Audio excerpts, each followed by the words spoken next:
Welcome to Course Correct Pay-Per-View number 1, SmackDown Live, The Elimination Chamber.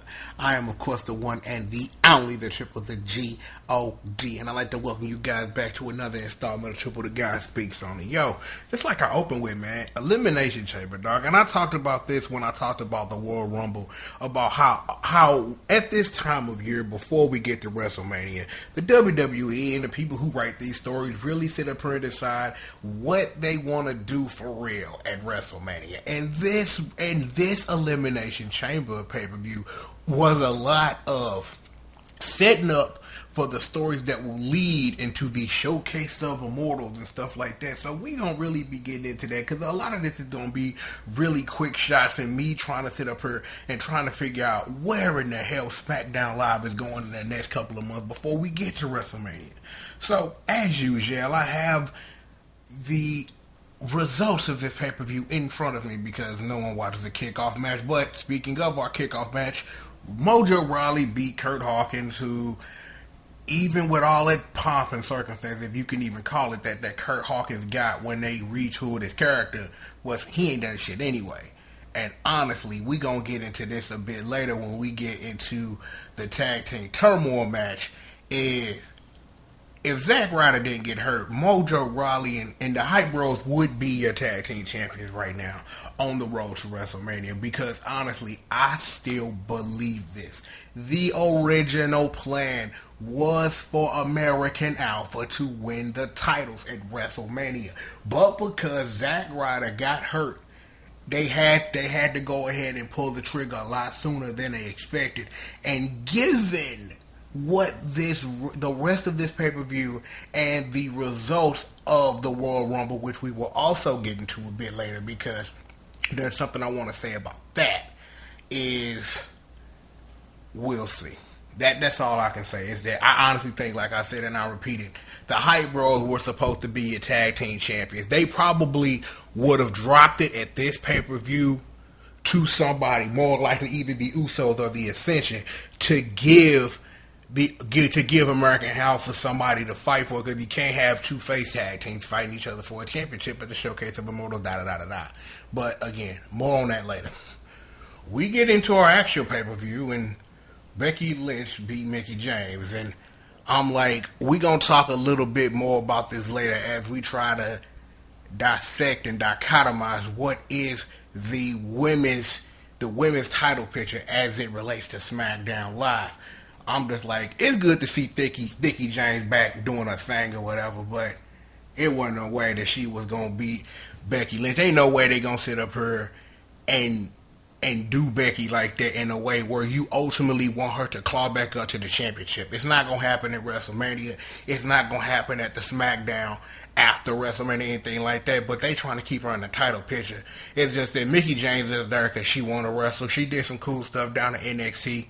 So, when she fought Asuka and all that. But it'll be interesting to see what they do with Becky Lynch. And like I said, we'll talk a little bit more about the immediate picture that is the SmackDown Women's Championship and all that. So we'll get more into that later.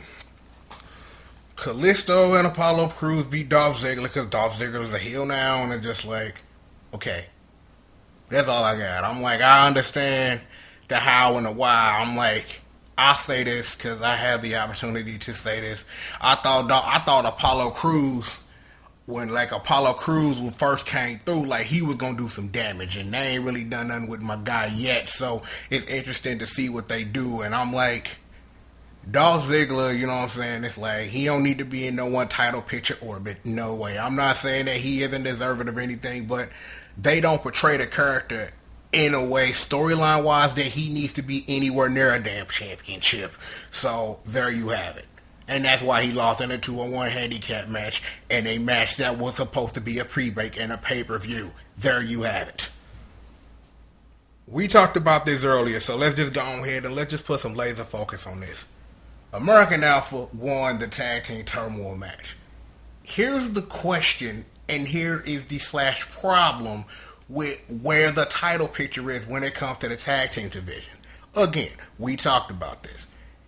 if Zack Ryder didn't get hurt, more likely than not, the story would have been that they would have dropped the titles on this pay-per-view to some tag team that would have been either A, the Ascension, which I don't believe happened, or B, the Usos, a team that you could trust to take the title to WrestleMania and then drop it to the American Alpha and then make some big old grandiose statement about it. At this point, they not going to do nothing with the titles until after WrestleMania, because that's your opportunity to probably get the Revival or DIY from NXT or something to get them to come and drop it to them on the SmackDown after Mania or something like that.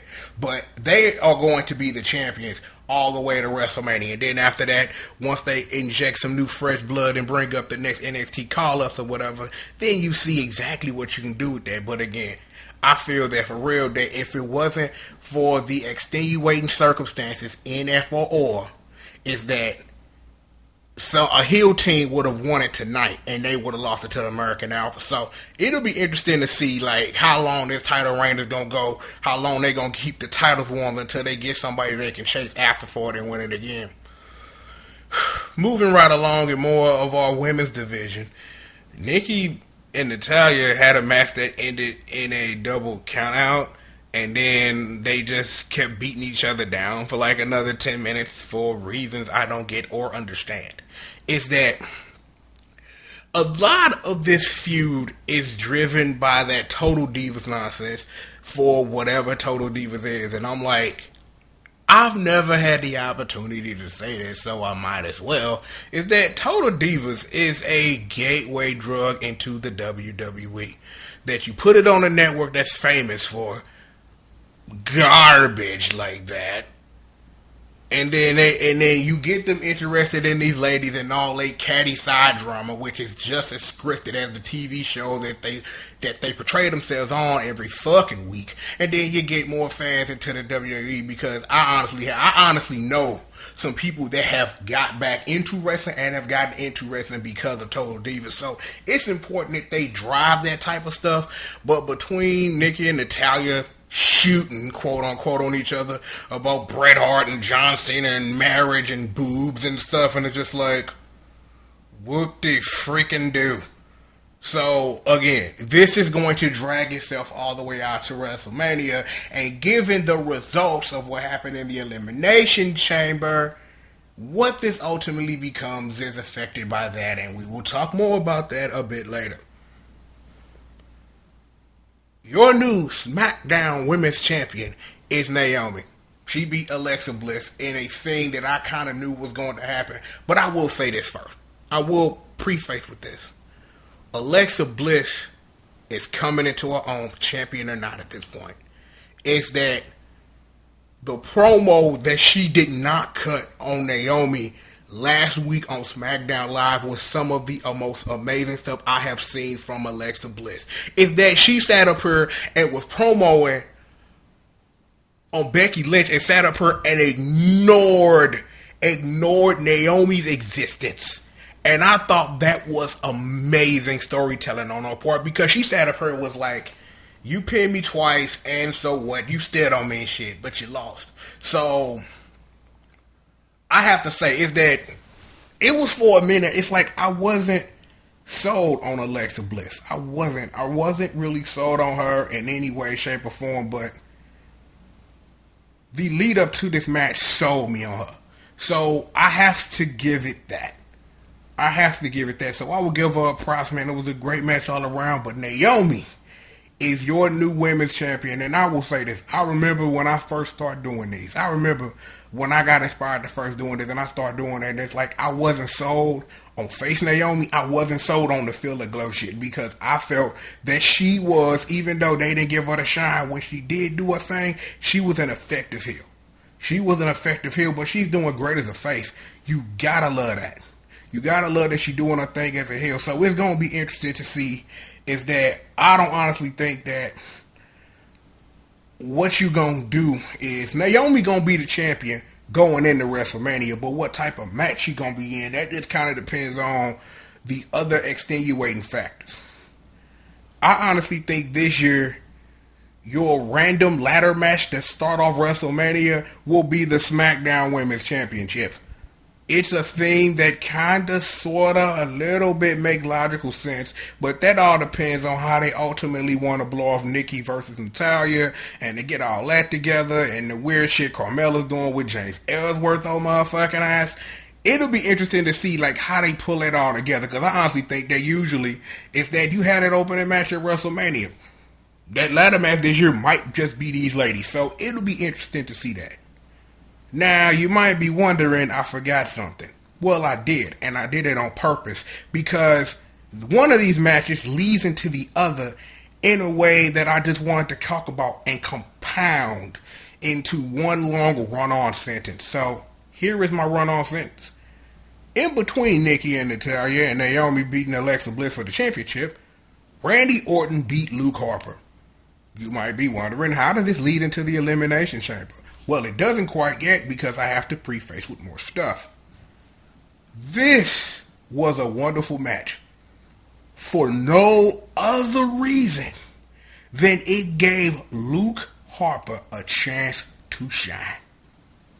Other than that, regardless of the RKO out of nowhere that I've seen coming for years now, because that's just what Randy Orton do, is that this match gave Luke Harper a chance to really show what he can really do. Because it's like, I've seen some of Luke Harper's stuff before he was part of the WWE, and that man is an amazing wrestler. I'm just gonna let you know live. Is that because of the character he portrays, is that it didn't give him a lot of opportunity to really show that off. But this match tonight, though, and his matches leading up to this, ever since the dissolution of what is the Wyatt family, quote unquote, at the Royal Rumble, is Luke Harper got something, and he got an opportunity to show it. And I'm glad Randy Orton was there to help him show it off, because it's like you need somebody like Randy Orton. Hate him or love him, dog. It's like Randy Orton, you know what I'm saying? It's like on his good days, he can make you look good. On his good days, Randy Orton make you look good, and he made Luke Harper look like a fucking threat, even though Randy Orton won. So, in that, we've crossed off the first part. Because of the Royal Rumble, Randy Orton is guaranteed a shot at WrestleMania at whoever won the Elimination Chamber. Guess who won the Elimination Chamber? Bray motherfucking Wyatt. Like, he done won the technical big one twice. Like, we was never going to put a title on this nigga, never. We were never going to do that. Give him the tag team titles. Drop them to American Alpha, because you needed to make it look believable that they won the titles and something. And now when I randomly think about that, they could have just put them in a crazy ladder match or some weird shit and then won, and none of that would have mattered. But then you have the Wyatt family drop the titles, which leads into what the Royal Rumble was, the dissolution of the Wyatt family, into Bray Wyatt winning the championship at the Elimination Chamber. To take nothing away from the match. Spots everywhere! Because that's what it was. You had weird Tower of Doom powerbomb suplexes, people getting thrown off the Elimination Chamber. This match was nuts. And I will sit up here and I will say this live. I gotta say, I'm loving the slimmed down Elimination Chamber, because when it was Sleazy E's Elimination Chamber, it was a lot bigger, a lot wider, and while it was that, it wasn't exactly something they could use more than one time a year. Because I honestly feel that now with this slimmed down Elimination Chamber, you will see the Elimination Chamber used more than once. More than once in a year. Is that we won't say this for the one gimmick pay-per-view, is that you can throw that in the middle of the year when you have something you need to solve, because you have a more slimmed down Elimination Chamber that leads itself for less mechanical errors, because now the Elimination Chamber is being opened by referees now, so there is that. Regardless of that, no button to it, because I don't want to negate anything what I just said. That match was off the chain. That match was off the chain. Not even because of the finish. was because of all of the stories that are being built because the Elimination Chamber is happening. Baron Corbin beat the shit out of Dean Ambrose, and I mean beat the shit out of him. So you know what that means. They're trying to build a program for those two. And I really think that's why you give Baron Corbin his WrestleMania moment, because winning the Andre Giant Memorial Battle Royal, that's like one thing. Okay. Winning the Intercontinental title, that's another thing. So, we now know what's up with Baron Corbin and Dean Ambrose. So, that's out the way. Given lately at how the dirty sheets have been accurate to what's going to happen, allegedly, my boy AJ is going to wrestle Shane, and I'm just like, fucking why? I'm like, look, I love that Shane wants to go dive off shit. It's why I'm a fan of his when he wrestles, because he goes out there and he leaves it all on the table. Or in some cases, his body on the damn table, but still. Is that I thought it was cool that he was part of the Survivor Series, 5-man Survivor Series team on SmackDown Live. I thought that was cool. But him wrestling, AJ wrestling Shane, that's a waste of AJ. I'm like, yeah, I'm still salty that Jericho beat him at WrestleMania for no damn discernible reason whatsoever last year. But it's a waste of AJ Styles, period. To want to even think about putting him in a match like that, it makes no sense at all. None. So if the dirty sheets are correct, that's AJ Styles over there in the corner. So we've dealt with Dean, Baron Corbin, AJ. The Miz. The Miz straight sold the Elimination Chamber to how scared he was, but then he quickly got that pin on Dean Ambrose, which I thought was amazing storytelling, which led to the continued beatdown. But still, The Miz has been on fucking fire. Talking Smack has done something wonderful for SmackDown Live. Give me the shoot, blah, blah, blah, blah, because that's all they do is blah, blah, blah, all day long, shooting. The Miz has been amazing. I've said this before. The Hate Me Now promo at WrestleMania 27 made me a fan. Sold me on The Miz. I'm like, I get this dude. You can hate me now. I get that. Miz is ready for some elevation into the title picture. Is that if they want to course correct to Miz being the champion, they had the opportunity to do it, and they didn't, for reasons that we are going to get into, even though we kind of sort of discussed them already. Is if they wanted to do something with my boy The Miz, they had the opportunity, didn't.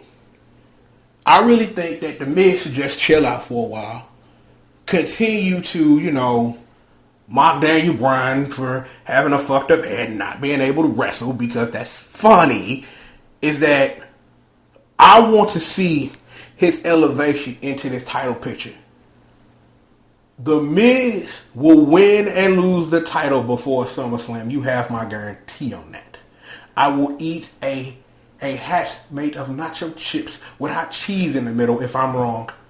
The Miz will win and lose the title before SummerSlam. He might keep it through SummerSlam maybe, but I see him having a nice little title run, then dropping it some point this year. It's like, I don't know if he's somebody that you want to put money, that you want to give money in the bank to, but The Miz will somehow get a title shot. So what he does at WrestleMania, you know what I'm saying, that kind of really depends on ultimately where they want to take this Daniel Bryan stuff, which kind of has something to do with that Nikki versus Natalya shit. So I don't know. So that's The Miz taken care of. Cena. Okay, well, he lost in the Elimination Chamber, which is why Bray Wyatt the champion. Duh. What do you do with him? Because he gonna break the record. That's going to happen. But when do you do it? Because for a nice long while, John Cena stayed out of the main event picture for a long time. And I think part of the reason was because of the whole 16-time champion thing, was that he did his thing with the U.S. title and gave it some prestige, even though really a wrestler can't give a title prestige. Either you give a fuck about the title or you don't as the viewer. So, what do you do with John Cena?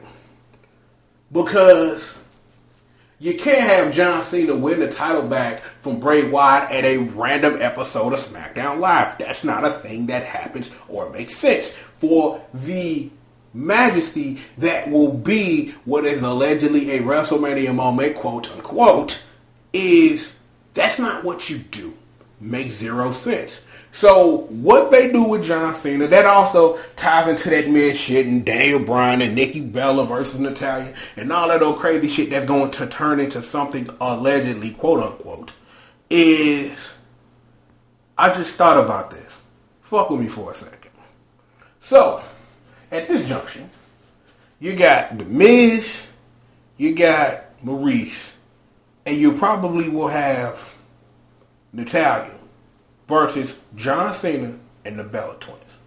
See, I can do that, and I just did. See, that just dawned on me 2 fucking seconds ago. See, you get the whole Daniel Bryan shit talking thing in the mix.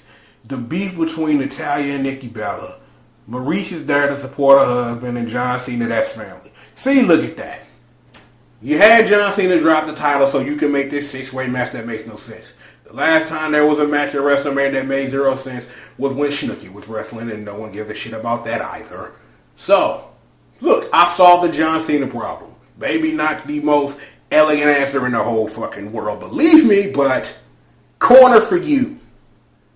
That leaves us with your champion, Bray Wyatt. Are they really going to go through with Randy Orton versus Bray Wyatt? Because, see, here's the part where it get interesting for me to talk about this. Because I get to drain a little bit of Raw in a SmackDown pay-per-view given where that title scene is. Let's rewind for a bit. The Royal Rumble. Okay. Randy Orton wins the Royal Rumble for reasons that I still do not understand. Still don't. Is that, yeah, you don't want Roman Reigns to win it because, something Braun Strowman, blah, blah, blah. But you don't have The Undertaker win it. That makes no sense. Is that you don't have Brock or Goldberg win it because that also makes no sense. But we're going to get more to that in a second. Because here's what I honestly think. Here is what I legitimately, honestly think. If Finn was ready to go, he would have won the Royal Rumble. That is my honest thought, beginning, middle, and end. That if Finn Balor was ready to go at the Rumble, he'd have won it. Because, see, that is a thing that makes the most in storyline-wise, but at the same time, you could just have him watching in the day after, Raw after Mania and say, well, I technically never lost my title because Seth Rollins fucked me up, so I deserve a title shot. Similar to what Seth Rollins himself did. Poor Seth Rollins on the injured list because Joe killed you. Okay, you have that. Is that, again, like I said, is that if Finn was healthy, he'd have won the Royal Rumble because that was the thing that made the most logical sense. Randy Orton winning the Rumble made 0 sense. Still doesn't, even though we know the main event of WrestleMania. And you want to know the weird fucking part about all this? Do you remember last year? Last year at WrestleMania, the Wyatt family jobbed to Cena and The Rock. Why? Eric Rowan lost in 4, 5, 6 fucking seconds because, something Daniel Bryan fucked his head up? 2, he's main eventing. He's main eventing WrestleMania. So look at what a difference a year can make in injuries to people. I guess. I don't know. Is that, again, like I said, Randy Orton winning the Royal Rumble makes no sense. I'm glad Bray Wyatt finally won. the real big one. But I am not really seeing the logic here. I'm not really seeing the logic here. It's like the Elimination Chamber is probably the match that you will probably want Bray Wyatt to win to solidify that, he deserves to be champion. But they didn't have 50 million times to pull the trigger on Bray Wyatt and didn't when they had the opportunity. Do I really have to bring up Brock versus Undertaker? Do I really need to bring that up again? I think I bring that up like every time I think about Bray Wyatt. Because again, look what they've done with Brock. Not shit. Speaking of, because I said I was gonna sprinkle a bit of Raw in this real quick. Why in the fuck is Goldberg about to win the title? Why? I'm like, because I'm sitting up here and I don't know what's worse. When The Rock be seeing Punk for no fucking reason? Or Goldberg about to whoop Kevin Owens in like less than a minute? Because, see, here's the thing. You can't have that match and that match go longer than 2 fucking minutes. Because even though Brock something, you still got to protect him somehow. So it can't be that Kevin Owens lasts longer than the match than Brock Lesnar does against fucking Goldberg. So you gonna give Goldberg the title at the expense of a wonderful character like Kevin Owens. Why? Because something, I don't know. See, I don't even know. It makes 0 sense to me. Just point blank, period. I don't even get this. I'm like, Goldberg walked out there, I want a title shot. Fucking why? Like, yo, no. Let's not do this, please. But they're going to do it. So, the thing is that the match has to go down just like this. Spear, jackhammer, less than a minute. If it goes longer than a minute and 26 seconds, then you've completely destroyed Brock's character, even though Brock's character's been destroyed for a long damn time now. I don't get it. But yeah, we got Fastlane next. And knowing that one of the course directions is Goldberg going to go into WrestleMania against Brock Lesnar with the title for a match that didn't need the title to elevate it. They could have put on Kevin Owens versus blah, blah, blah, and put it in the middle of the pay-per-view and it still would have had the prestige, and you could still put Brock and Goldberg before you put on Wyatt versus Orton. The match doesn't need the title. It doesn't. It don't need the title. And I'm just sitting there like, why? As a person who watches this show and dichotomizes it for my own entertainment, why? Oh, and I did talk about Seth earlier. Yeah. I don't know why, this is happening. But shout out to my boy Joe. You know what I'm saying? Shout out to Joe. You know what I'm saying? Finally getting on the roster. I'm like, now I understand why he wasn't in the Royal Rumble. I'm like, he could have went in the Royal Rumble, got a couple eliminations, got eliminated himself, but introducing him that way as the higher hitman for Triple H, I'm with it. So, we'll talk more about Raw's journey down the road to WrestleMania, but Elimination Chamber was hot. You know what I'm saying? Congratulations to Bray Wyatt, all that old good stuff. I'm glad they finally decided to trust him enough to put the title on him, something they should have done years ago. Before we get out of here, rest in peace to Chavo Classic, aka Chavo Guerrero Sr. You know what I'm saying? I heard the news. I saw the news on my Facebook feed and was like, what? Chavo Classic? Damn. So he'll be DLC in next year's WWE game, reasons and stuff. Oh, and Lucha Underground's coming to Netflix, so if you haven't watched Lucha Underground, it's time to get caught the fuck up. I would talk about Lucha Underground, but, that's just something you should watch. It don't need my dichotomy, because that show tells a wonderful story that doesn't need me to tell you what the story is or something like that. What else before we get out of here? Review Space One of Q Rangers up. Me and the Evil Freak, we play some Fist of the North Star. Watch that if you wanna. And usual stuff happen as usual. So, I'm going to go ahead. I'm going to get up out of here. You know what it is. It's the one and the only, the triple, the G.O.D. G.O.D. And I'd like to thank you for joining me for another installment of Triple the Guy Speaks On. And with that, I'll holler at you guys next time, man. Peace out.